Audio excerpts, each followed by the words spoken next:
Hello everybody and welcome to my channel. Thank you so much for passing by, thank you so much for subscribing, and thank you very much for watching my videos. You are greatly appreciated. Now I see we're in Politrix Watch. He did a video on the Jamaicans for Justice, and here I am. I'm just picking up where he left off. So I'm adding to what he had said. I did a video on it earlier and I decided that I wasn't going to post it. It was around few days ago, but I decided that I wasn't going to upload the video because there was so many noise in the background and I wasn't able to lock out the outside noise, and because of such I just decided that listen, I'm not going to upload this video. I'm going to do it over, and then I just decided that I'm just going to do it as an audio. So picking up where Sir P left off, you know, he hides his face and his identity is audio also because of the fact that he has exposed so many persons in position of power, so many violent people, so many internal details when it comes to gang and gang violence, and also political corruption, law enforcement corruption, and all of these type of things. And so because of that, he uses his platform to expose these people, and then he hides his identity while doing so. Me, on the other hand, I stay away from that. I stay clear from it because I have a life to protect. And so I tread carefully. I do business with the public. And so I have to move different from Sir P. However, when it comes to the JFJ, that's the Jamaican for Justice organization, at this point, I think the government needs to either make it mandatory or stipulate that they have to come forward and explain their fundamentals to the public and their ulterior motives, also their end game, or basically just expel them from the island. Now we have seen wherein so far there's been a reduction in crime. A lot of persons have been taken out because they decide to engage with law enforcement when it comes to a shootout and stuff like that. And these people are era dons, these people are gang leaders, these people are gang members all across the island.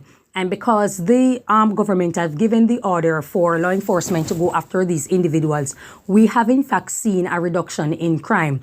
Now, will we able to see crime eradicate in its totality? I think not. However, it can be reduced drastically. And so far, it has been so good coming from where we're coming from. It has been so good now. And for JFJ to come out and be protesting and saying that there have been an alarm in these extrajudicial killing, according to them, I think that in and of itself is alarming, because when so many innocent persons, or so many persons who are presumably innocent, who are not involved in crime, who are not involved in any form of violence, who are just law-abiding citizens being robbed and killed, contract killing, all of these type of things, GRAPE, to children, to women, to other persons out there, children being taken out. Where were these people voices? Are they in business to protect criminals? We cannot have an island where we protect criminals. We cannot have an island where we protect murderers. It cannot be the case. And we want to know what are the fundamentals of JFJ. I think the government has a power, and the government needs to act within its power, within its sovereignty, and stipulate that these people come out and explain what are their fundamentals and what are their ulterior motives or their end game, or have them expelled from the island. Who are the persons who are funding them? These people have come out and they have been protesting all the time when it comes to law enforcement taking out criminals, high-level criminals, people who are put fear in people, also in community. Once something goes wrong, or let's say police officers have taken out bad men, you understand, they have decided that they are going to, these dons have made it mandatory that women have to come out and protest, make a lot of noise, scream out at journalists, at law enforcement officers being disrespectful and all these type of things, because they don't have a choice. They have never seen the other side of the spectrum. And because of such, they live within that and consider that type of maniacal behavior normalcy. And so JFJ have been in support of this type of behavior. They don't speak out when children are taken out, and so many persons have come forward. What I'm saying is not groundbreaking. What Sir P from Politrix Watch have said is not groundbreaking either. These are arguments that are being repeated. I'm repeating something that so many other persons have come forward. Other organizations in and of itself have come forward and speak on it. I remember there was an Miss Betty and Blaine. who was from Hear the Children's Cry. I called him one day and I was speaking on a situation that was taking place at a particular children's home, where there are these persons who came into the island, decided to do voluntary work. These persons are donors, whatever the case may be. And we noticed that they were polishing the nails of the little boys that were in the home. And I raised an alarm about it. I spoke about it. I sent it to a lot of persons out there who are in position of power and stuff like that. I remember Miss Betty and Blaine was speaking on so many things that were taking place with a lot of NGOs, and they seem to have deep, dark fundamentals that are not privy to the public.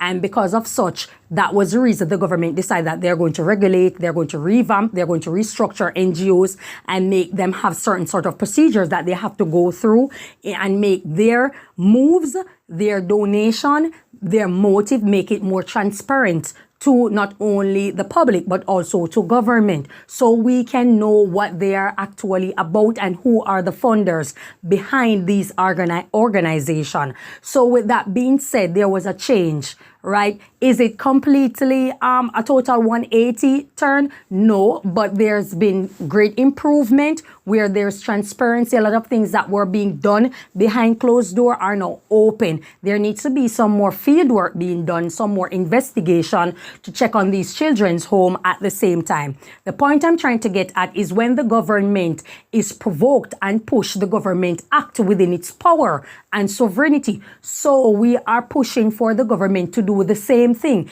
You cannot allow this organization to come into the country, and because they're being funded by billionaires or multi-billionaires from a place and a part of this world, it means that they're going to come inside the country and just get away with all the things that they're doing. How can these people be supporting criminals, supporting murderers, people who take out children? These guys are terrorists. These guys are terrorists, and you're allowing them into the country to do and say, just as how JFJ is being allowed to just protest and speak out and just attack the police officers and preventing them from doing their work. The government has a voice, the government have power, and I think it is full time that the government act within its power. JFJ is not bigger than the government, are they? JFJ is not bigger than the government. They are not more powerful than the government. They are human being. If it bleeds, it can die, or it will die eventually.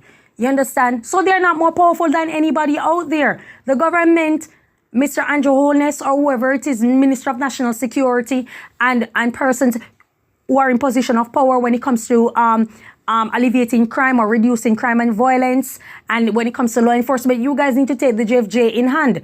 They are getting away with too much. You can't have a voice, and your voice is only to speak out when criminals are being taken out. You cannot have the country as a haven for criminals, because and persons who are silent or persons who are supporting these type of people, just remember that a lot of things are going to happen at your expense. You will eventually become what? A casualty of whatever gang feud, gang war that is taking place.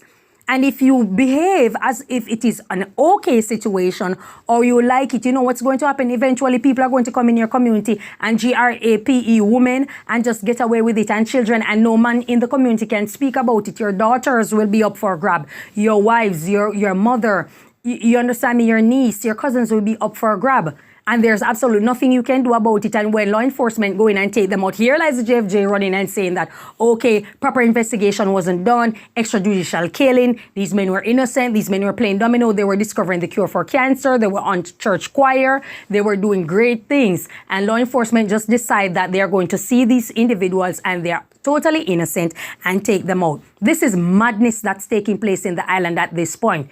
Of course, you're going to get pushback. You understand me? Because if you're born and raised in at-risk community we are used to violence and it's some sort of normalcy. Clearly, you are going to act within your environment and how you were raised. That's why we are always told to be above the situation and do not be a product of your environment. You must always look to the bigger picture and look outside the spectrum and see that there's much better out there and be a better version of yourself. But a lot of people have succumbed to what they have seen, what they are grown up in, and because of such, they see crime and violence as normalcy. But we are letting you know that it is not okay. It is not okay to be taking out people or to admire people who are killing people just for fun, serial killers. for fun and it's do as I say, or it's gunshot, or it's GRAPE, or it's a beat up, it's this, it's that, it's extortion, it is not okay.